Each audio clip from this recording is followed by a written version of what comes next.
So hello guys and welcome to DC East Universe, your one-stop shop for all news related to DC।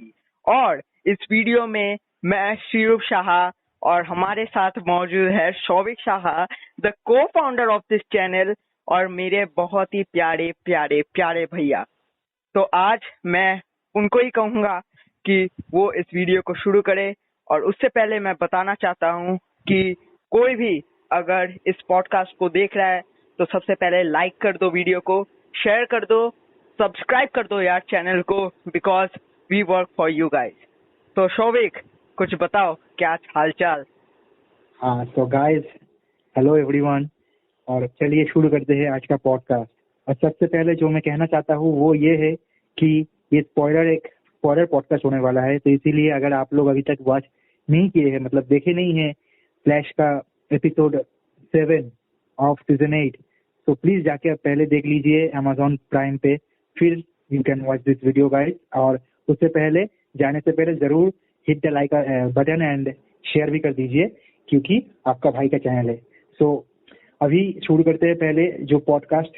आज से हम लोग हर एक content Hindi में करेंगे, न्यूज़ भी हिंदी में आएगा, पॉडकास्ट भी हिंदी में आएगा, और जो शॉर्ट्स है वो भी हिंदी में आएगा, क्योंकि ये हमारा मदर टंग है और हम लोग इंडिया के लिए अभी स्पेशली ये कर रहे हैं कि ताकि यहाँ का जो ऑडियंस है, जो डीसी ऑडियंस बहुत बढ़ रहा है बहुत दिन से, उससे उनके साथ हम लोग कनेक्ट कर सके और हम लोग साथ में मिलके एक अच्छा सा फैमिली बना सके, डीसी यूनिवर्स कम्युनिटी बना सके, जिसमें हम लोग साथ में सब मिल के डीसी को एंजॉय करेंगे। सो अभी ये सब बोलने के बाद हम यही बोलना चाहते हैं कि अभी जो पॉडकास्ट होने वाला है वो फ्लैश के ऊपर होने वाला है, लेकिन हम आपको बताना चाहते हैं कि शिरूप अभी शायद पॉडकास्ट में ज्यादा नहीं इन्वॉल्व हो सकेगा अभी कमिंग वीक से। तो इसीलिए गाइस, ये पॉडकास्ट सिर्फ हम करेंगे अकेले, आप लोगों के लिए मैं करूंगा। तो उसके बाद कभी कभी अगर होगा कि मूवी रिव्यू होगा या कुछ भी होगा, ऐसे न्यूज होगा, तो तब शिरूप जरूर आएगा चैनल के साथ। पर अभी उसका थोड़ा तो यही मैं बताना चाहता था वीडियो के लास्ट में, लेकिन जब शौविक ने बता ही दिया तो मैं भी आपसे कहना चाहता हूँ ये कि मेरा अभी बहुत ही क्रूशल मोमेंट है एजुकेशन के मामले में, और मुझे थोड़ा फोकस देना होगा उधर, तो इसलिए मैं थोड़ा पॉडकास्ट से अभी दूर ही रहूंगा कुछ दिन के लिए, और यहाँ तक कि मैं शोज और सीरीज भी नहीं देख सकूंगा डीसी का। तो ये मैं खुद भी सैड हूँ और चैनल के लिए भी बहुत सैड हूँ कि ऐसा हो रहा है। लेकिन कोई ये भी आप अगर लोगों मूवी का आएगा, कर्तव्य है कि आप लोग आए साथ में, और मतलब हम लोग इतना सपोर्ट करें कि शिरूप को भी अच्छा लगे जब वो वापस आए। एकदम और मैं आऊंगा एकदम ब्लास्ट करके वापस, आई गारंटी यू दैट। लेकिन अगर कोई भी मूवी होगा, कोई भी रिव्यू होगा, कोई भी ट्रेलर रिएक्शन होगा, मैं आने का कोशिश करूंगा, और प्रोबेबली मैं आऊंगा और आपको एंटरटेनमेंट दूंगा एज वेल एज शौविक। तो या लेट्स कंटिन्यू। हाँ, तो अभी जाते हैं श्वेत पॉडकास्ट में। तो इस हफ्ते का जो पॉडकास्ट है फ्लैश का, वो शुरू होता है कि बैरी एलन जो है हमारा CW का सुपर हीरो फ्लैश, वो जाता है अपना CCPD में, जहाँ पे वो केमिस्ट का वर्क करता है। वहाँ पे क्रिश्चियन क्लेमर है वहाँ का कैप्टन, और क्रिश्चियन क्लेमर जो एक्चुअली चाहता है कि फ्लैश उसको हेल्प करे और फ्लैश के साथ उसका कोई डायरेक्ट लाइन और हेल्प लाइन रहे। वो बैरी एलन को ये सब बात बोलती है कि एक्चुअली में अगर फ्लैश क्राइम होने से पहले रोक रहा है, तो क्राइम जो हुआ है उसका प्रूफ कहाँ है। तो ये अगर क्राइम को प्रूफ करना है कोर्ट के या लॉ के सामने, तो हमको बात करना पड़ेगा डायरेक्टली फ्लैश से, ताकि फ्लैश हमको प्रूफ दे सके। तो बैरी एलन को यहाँ पे रखता है कि हाँ, उसका आइडेंटिटी क्राइसिस में है, तो इसीलिए वो कहता है कि नहीं भाई, आप तो कभी फ्लैश के साथ डायरेक्टली लाइन में नहीं आ सकते हैं कोऑर्डिनेशन में, लेकिन एक काम मैं कर सकता हूँ कि मैं डिटेक्टिव हूँ, इसीलिए मैं जाके वहाँ पे अपना डिटेक्टिव ब्रेन यूज करूंगा और वहां से क्लू लेके आऊंगा, ताकि आपको हेल्प हो जाए, और मैं अपने काम से आपको वो सारे क्लू लाके दूंगा जाके, ताकि आप हर एक क्रिमिनल का जो सजा है उसको आप दिला सके। उसके बाद क्रिश्चियन क्लेमर वो बात नहीं मानता शायद, लेकिन फिर भी उसको मानना पड़ता है। उसके बाद बैरी ये बात अपना फैमिली से, जो वेस्ट है, आयरिश वेस्ट, सबसे डिस्कस करता है। तो जो भी बोलता है कि देखो बैरी, अब जब मैं कैप्टन था तब मुझे बहुत इजी ये होता था कि अगर कोई मतलब प्रॉब्लम भी आता था तब भी हमको पता होता था कि हाँ अभी फ्लैश आएगा, या हमारा घर का ही आदमी है बैरी एलन, हम उसको बोल देंगे तो वो शायद सॉल्व कर देगा क्योंकि वो सुपर हीरो है। तो अगर वो उसे भी ऐसा कुछ चाहिए क्रिश्चियन क्रेमर को, तो तुम जरूर जा सकते हो वहाँ पे और जाके हेल्प कर सकते हो। तो ये सब होता है, तो अचानक से बीच में आ जाता है गोल्ड फेस, जो एक पुराना विलन है फ्लैश का। शायद एपिसोड नहीं, अगर शायद सीजन 5 या 4 में आया था वो पहली बार।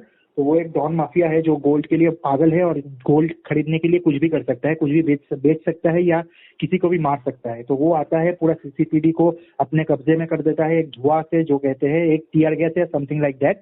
और उसके बाद सबके हाथ में एक मेटा डैम्पनर लगा देता है, ताकि अगर उनमें से कोई मेटा ह्यूमंस हो उसका भी पावर कंट्रोल में रहे और कुछ नहीं कर सके वो लोग गोल्ड फेस और उसका गैंग के खिलाफ। तो उसके बाद जो करता है गोल्ड फेस, उसका जो सीसीटीवी का जो स्टोर रूम है जहाँ पे वो लोग सब डॉक्यूमेंट्स वगैरह रखते हैं, वहाँ पे जाते हैं शायद कुछ लेने के लिए। और वो चीज था मेटा ह्यूमन बुलेट। जो बुलेट अगर किसी को लग जाए तो उसका मेटा ह्यूमन पावर हमेशा के लिए चला जाएगा और वो इस एरोवर्स की दुनिया में हमेशा के लिए नॉर्मल ह्यूमन बींग बन जाएगा। तो उसका यही मतलब है कि वो चुराए सीसीपीडी से और उसके बाद वो लेके जाए मतलब अपना माफिया वो अंडरवर्ल्ड में, उसको बेच दे अपनी गर्लफ्रेंड के पास जो अभी करेंटली इंग्लैंड में रहता है। और उसके बाद वो बेच के जो पैसा मिलेगा उससे वो फिर से नया गोल्ड खरीदेगा। तो उसके बाद बहुत कुछ होता है। फ्लैश तो अपना पावर यूज नहीं कर सकते क्योंकि उसका हाथ में मेटा डैम्पनर होता है। और क्रिश्चियन क्रेमर जो आप लोगों को पता है कि वो भी एक मेटा ह्यूमन है, लेकिन वो अपना पावर भी नहीं यूज कर सकता है। तब बैरी एलन शायद मतलब एज अ केमिस्ट वो अपना ब्रेन लगाता है कि कुछ ऐसा करना पड़ेगा, कुछ डिले करना पड़ेगा ताकि गोल्ड फेस को हम लोग रोक सके। तो उसके बाद बहुत सारे कुछ सीन होते हैं जो हम अभी यहाँ पे रिवील नहीं करेंगे क्योंकि उससे तो मजा ही खत्म हो जाएगा।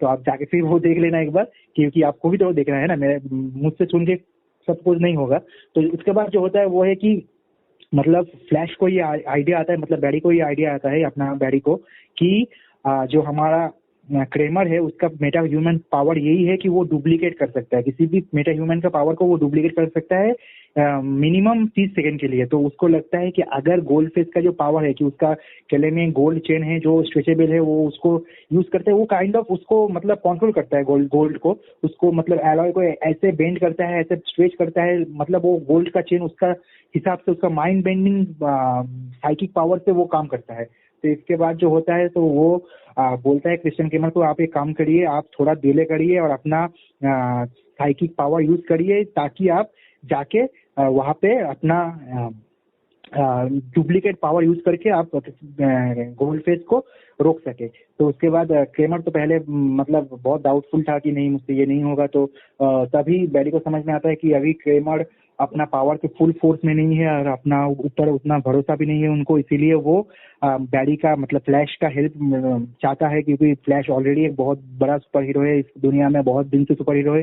इसलिए क्रिश्चियन क्रेमर चाहता है कि फ्लैश के साथ एक डायरेक्ट कनेक्शन अगर हो जाए तो फ्लैश शायद उसको ट्रेन करेंगे और उसके बाद वो अच्छी एक बड़ी मतलब सक्सेसफुल मेटा ह्यूमन बन जाएंगे। तो उसके बाद जो होता है वो है कि बैरी तो फ्लैश तो नहीं आता है, लेकिन बैरी एलन उस टाइम में मोटिवेट करता है क्रिश्चियन क्रेमर को। और उसके बाद जो होता है वो है कि क्रिश्चियन क्रेमर अपना मतलब डुप्लीकेट वाला साइकिक पावर यूज करने ही वाला होता है, उसके पहले बैरी एक अपना दिमाग लगाता है, वो है कि वो इम्पल्स को इतना चेंज कर देता है कि चेंज करके वो उसका एक इम्पल्सिव रे निकलता है जिससे क्ले फेस का कुछ दिनों के मतलब कुछ टाइम के लिए उसका ध्यान भटक जाता है और उसका इतना लाउड साउंड होता है ब्लैक कैनेडी का मतलब गाय की तरह कि गोल्ड फेस अपना मतलब सब काबू कंट्रोल लूज कर देता है। और उसका बाद जो होता है वो है कि उसके जो मेटा डैम्पनर था क्रिश्चियन क्रेमर के रिस्ट में, वो थोड़ी देर के लिए वो मतलब बंद हो जाता है। वो इम्पल्स जो मतलब पावर है जो एक्चुअली में क्रेमर गोल्ड फेस से डुप्लीकेट कर रहा था, उस डुप्लीकेशन की टाइम में जब वो कॉपी कर रहा था उसका पावर, तब उसका डैम्पनर मतलब काम करना बंद हो जाता है। तो उसके बाद मेटा डैम्पनर जब बंद हो जाता है तो क्रिश्चियन क्रेमर फ्री हो जाता है और वो जाता है और अपना डुप्लीकेट जो पावर उसने अभी कॉपी किया है गोल्ड फ्लेश से वो कॉपी करता है और उसका ही गोल्ड चेन से उसको मतलब पेलता है। अब यही कहना बाकी है। तो हाँ, तो वो यही होता है एक्चुअली में। तो उसके बाद बैरी जो कहता है तो बैरी बोलता है कि आपका 30 सेकंड का टाइम है, आप 30 सेकंड में वो उसको मतलब थोड़ा भटका के रखिए सो दैट हम इससे निकल सके, मेरा जो मेटा डैम्पनर है उसको मैं तोड़ सकूं और उसके बाद मैं निकल सकूं। और यहाँ पे एक ट्विस्ट है ये कि जो मेटा डैम्पनर है उसको अगर तुम तोड़ने जाओगे तो वो फट जाएगा, मतलब वो एक बॉम्ब है, और अगर फट जाएगा तो जिसका हाथ में वो है वो पूरा आदमी इंसान ही उड़ जाएगा। लेकिन ये बात बैडी को पता होने के बाद भी बैडी ने खुद एक प्लान बनाया और अपना जो रूम है, मतलब केमिस्ट वाला रूम है सीसीपीडी में, उसमें जाता है और वो बोलता है क्रिश्चियन केमर के कि मेरे पास 30 सेकंड ही बहुत है और आप 30 सेकंड के लिए गोल्ड फेस को थोड़ा भटका के रखिए, मैं उसमें ही अपने आप को रिलीज कर दूंगा। उसके बाद वो जो करता है कि वो जाके सीधा अपना डैम्पनर को तोड़ता है और जितने देर में बॉम्ब ब्लास्ट होता है वो अपना फोर्स फील्ड अप्लाई करके पूरा का पूरा टाइमलाइन स्लो करके धीरे से वहां से निकलता है। और एट द एंड टाइम जब 30 सेकंड खत्म होता है और क्रिश्चियन केमर का पावर भी खत्म होता है कॉपी करने का, और गोल्ड फेस क्रिश्चियन केमर को मारने ही वाला होता है, उसी टाइम में फ्लैश बन के बैडी आता है और वो मतलब सबको बचा लेता है। तो यही था इस एपिसोड का पूरा जिस्ट। और उसके बाद जो होता है वो कि क्रिश्चियन केमर के पास वो जाता है और जाके मतलब बोलने ही वाला होता है कि हाँ मैंने आपको मोटिवेट करने के लिए मैं आया हूँ, मुझे बैरी ने बताया कि मैं ये हूँ वो हूँ। और फिर उसको लगता है कि नहीं शायद मैं उसको अभी सच बता ही देता हूँ कि मैं ही फ्लैश हूँ। तब वो जब बोलने जाता है कि मैडम मुझे एक बात कहना है कि मैं आपको एक मतलब रात की सीक्रेट बात बताना चाहता हूँ। तभी जो होता है कि क्रिश्चियन केमर बोलता है कि हाँ बैरी मुझे पता है कि तुम ही फ्लैश हो। तब बैरी को लगता है ये कैसे पता चल गया उनको। तभी क्रिश्चियन केमर एक्सप्लेन करता है कि मुझे सिर्फ पता था कि अगर 30 सेकंड में कोई भी वो ब्लास्ट मतलब उसको निगलेक्ट करके निकल के आ सकता है वो हैंडकप तोड़ के, तो वो एक ही आदमी है जिसके पास मतलब वर्ल्ड का फर्स्ट आदमी जो है वही वो कर सकता है जिसके पास सुपर स्पीड है। तो अगर तुमने ये करके दिखाया तो उसके मतलब तुम ही फ्लैश हो। तो अभी से मुझको पता चल गया कि तुम फ्लैश हो। तो तभी मतलब ये पे यहाँ पे हम लोगों का जो टाइमलाइन और जो शो है वो खत्म होता है। लेकिन यहाँ पे बहुत बड़ा ट्विस्ट बाकी है और वो ट्विस्ट ये है कि मतलब जब शो खत्म मतलब एपिसोड जब खत्म होता है तब क्रिश्चियन केमर और बैरी एलन दो एकदम टीम अप हो जाते हैं कि हाँ दोनों मेटा ह्यूमंस है और दोनों एक दूसरे को जानते हैं कि दोनों ही मेटा ह्यूमंस है। लेकिन एट द सेम टाइम जब जो एलन और आयरिश वेस्ट अपने घर में बैठा हुआ होता है और जो एलन कुछ करने के लिए ऊपर जाता है, उसके बाद एक मतलब वाइब सा आता है जो टाइमलाइन चेंज हो जाता है एकदम से। और वो टाइमलाइन चेंज पिछले वाला एपिसोड की वजह से हुआ है जहाँ पे इम्पल्स और उसका बहन मतलब एक्सेल वो लोग 2049 से 2013 में लौट के गया था और वहाँ पे पूरा टाइमलाइन चेंज कर दिया, कुछ इंसिडेंट को होने से रोका था। इसीलिए जो टाइमलाइन फ्लक्स था जो एक्चुअली में डीसीयू में भी थोड़ा देर बाद होने वाला है, जो पूरा टाइमलाइन चेंज हो जाएगा, कुछ ना कुछ होने वाला है मेटावर्स और मल्टीवर्स में, वो सब आने वाला है। इसीलिए वो एक टाइमलाइन चेंज होता है, एकदम हरा रे निकल जाता है स्क्रीन के ऊपर से। और जो एलन अभी मतलब ऊपर गया था किचन में, वो अभी सडनली दरवाजे से मतलब आता है हाथ में कुछ सामान लिए। तो आयरिश वेस्ट पूरा मतलब बौखला जाता है, ये क्या हो गया, अभी तो आपने ऊपर गया, आप ऊपर गए डैड, अभी आप कैसे आ रहे हैं बाहर से। तभी जो वेस्ट बोलता है मैं तो बहुत टाइम से बाहर था, मैं तो अपने ऑफिस में था, अभी तो मैं घर लौटा, मैं कहाँ ऊपर गया था। तभी आयरिश को लगता है कि शायद उसका कोई मतलब उसको शायद थोड़ा हॉक्स और समथिंग लाइक दैट हो रहा है और उसको शायद ठीक से नींद नहीं आई इसलिए ऐसा सोच रहे हैं। तभी जो होता है उसका आँख पूरा मतलब ग्रीन हो जाता है, एकदम ब्लाइंड जैसा हो जाता है, एकदम एक ऐसा फीलिंग आता है कि शायद इसमें थोड़ा कहीं मल्टीवर्स या पैरालैक्स और रिवर्स फ्लैश का इफेक्ट है। और यहाँ पे अपना एपिसोड खत्म होता है ये क्लिफ हैंगर पे कि शायद मल्टीवर्स में आइस वेस्ट एलन विलन हो जाएगा या मे बी वो मर जाएगी। तो ये था इस एपिसोड का पूरा स्टोरी। सो अभी ओवर टू शिरू।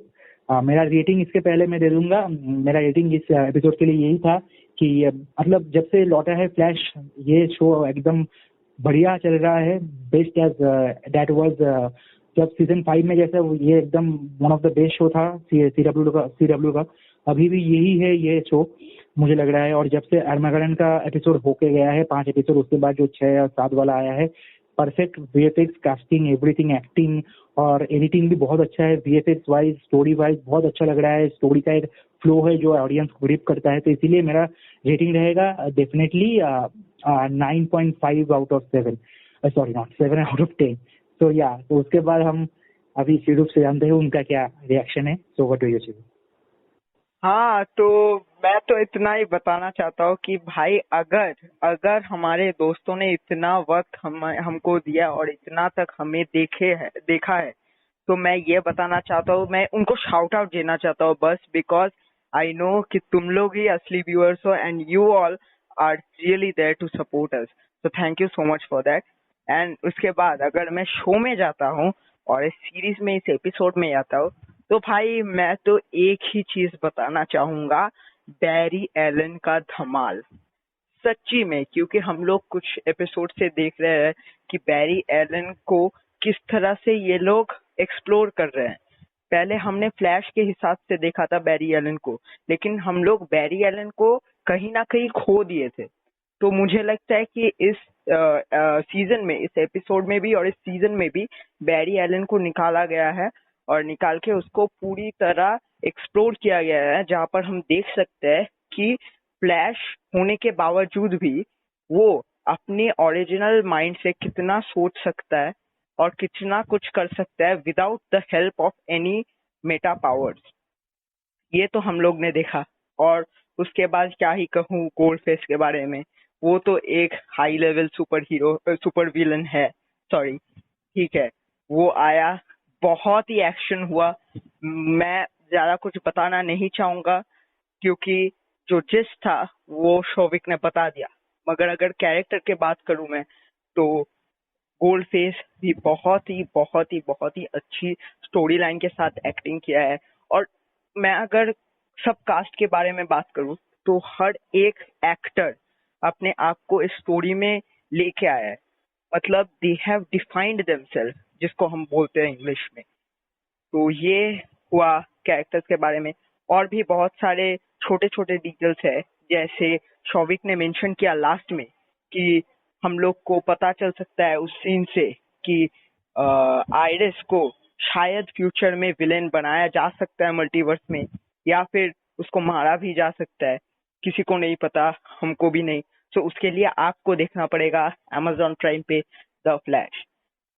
हाँ, तो यहाँ पे मैं हाँ, ऐड करना चाहता हूँ एक और चीज कि वो है कि अभी जो मतलब जो फीलिंग आ रहा है फ्लैश या जो भी हो, सुपरमैन और लोइस हो या नाओमी हो, जिस तरह से वो लोग ओपनली मल्टीवर्स का जिक्र कर रहे हैं कि आज 29 है, उसके बाद यहाँ पे भी मल्टीवर्स का टाइमलाइन चेंज हुआ है, वो इम्पल्स क्या एब्सोल्युटली। मतलब पीछे जाने के लिए वो इसीलिए हो रहा है क्योंकि अभी मल्टीवर्स जो है वो डीसी में बहुत सालों से ओपन हो गया है।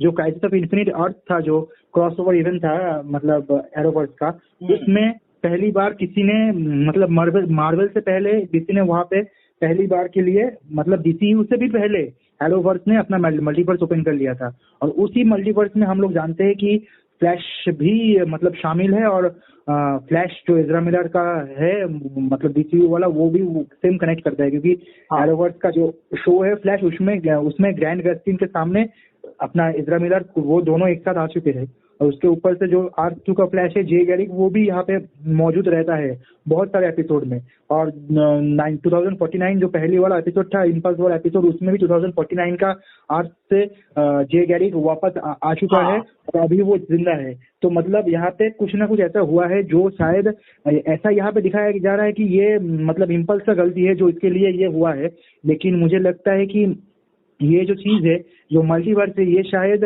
बैरी मतलब इज़रा मिलर जो डीसीयू का बैरी एलन है, जो जिन्होंने जैक स्नाइडर जस्टिस लीग के एंड में अपना टाइमलाइन फिक्स किया पीछे दौड़कर, तो वो जो सीन था उसका भी कुछ ना कुछ इफेक्ट जरूर पड़ा होगा पूरा यूनिवर्स, पूरा मल्टीवर्स में। क्योंकि हम लोग अभी देख रहे हैं कि अभी जैक स्नाइडर का जस्टिस लीग जो है वो रिस्टोर होने वाला है, उसका मतलब दूसरा पार्ट, तीसरा पार्ट आने वाला है। बहुत सारे नए कैरेक्टर्स आने वाले हैं। उसके ऊपर जो है कि यहाँ पे टाइमलाइन चेंज हो रहा है। R29 अभी डिस्ट्रॉय हो गया है, लेकिन सुपरमैन एंड लोइस में शायद ये लोग R29 का जिक्र कर रहे हैं, और शायद आगे चल के ऐसे पता चलता है कि मतलब डीसीयू का जो टाइमलाइन है वो भी रिस्टोर होने वाला है। तो शायद ये all things are connected with the flash movie which is coming out on June 23rd। जो जून 23rd में आ रहा है 2023 में, जो वो डीसी का 10 साल का एनिवर्सरी है मतलब डीसीयू का, उसका मतलब उसको ध्यान में रखते हुए शायद मैं कहना चाहता हूँ कि वो एक्चुअली में एरोवर्स का भी एनिवर्सरी है, क्योंकि एरोवर्स भी 2013 में शुरू हुआ था एरो के शो के साथ।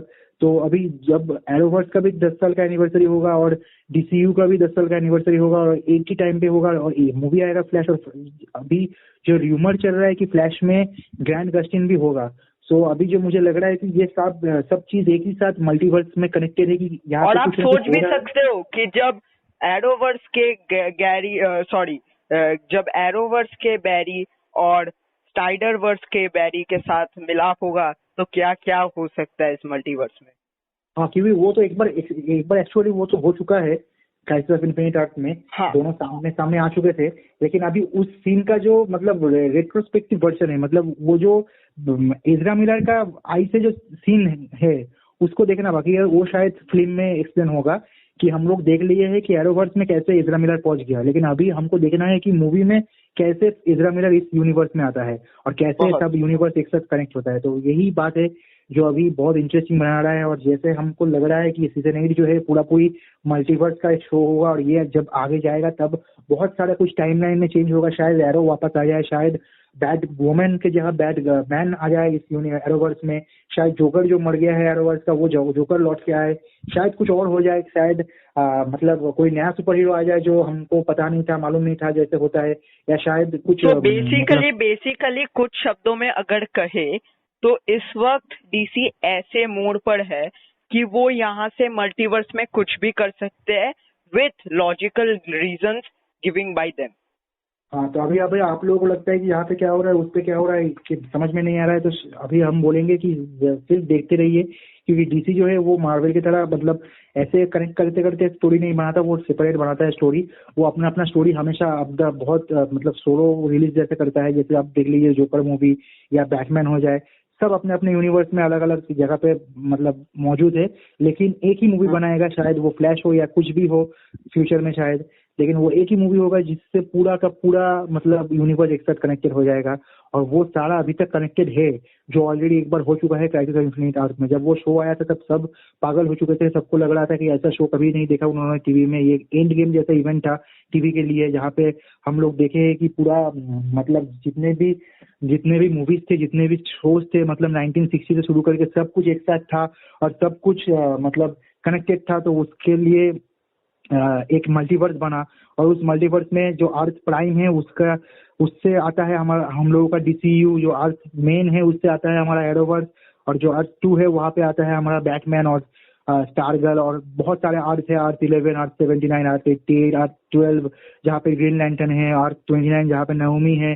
तो यहाँ बहुत सारे अर्थ है और मल्टीवर्स, बहुत सारे पैरेलल यूनिवर्स का स्टोरी है जो मार्वल अभी कर रहा है। वो डीसी बहुत सालों से ये ऑलरेडी एस्टेब्लिश कर चुका है।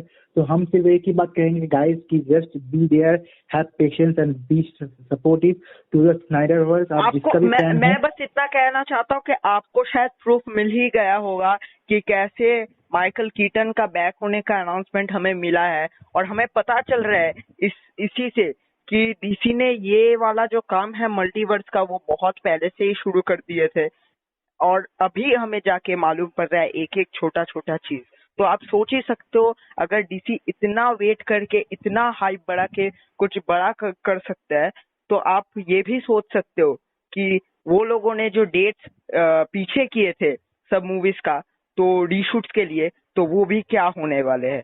तो इसी नोटिस पर मैं खत्म करना चाहता हूँ इस video, and I would like Shobik to tell all the details if he has something. and then पहले शुरू अपना रिव्यू का जो रेटिंग है वो एक बार दे दो। Obviously. मेरा rating for this episode 7 of season 8 of The Flash is 7.9 out of 10.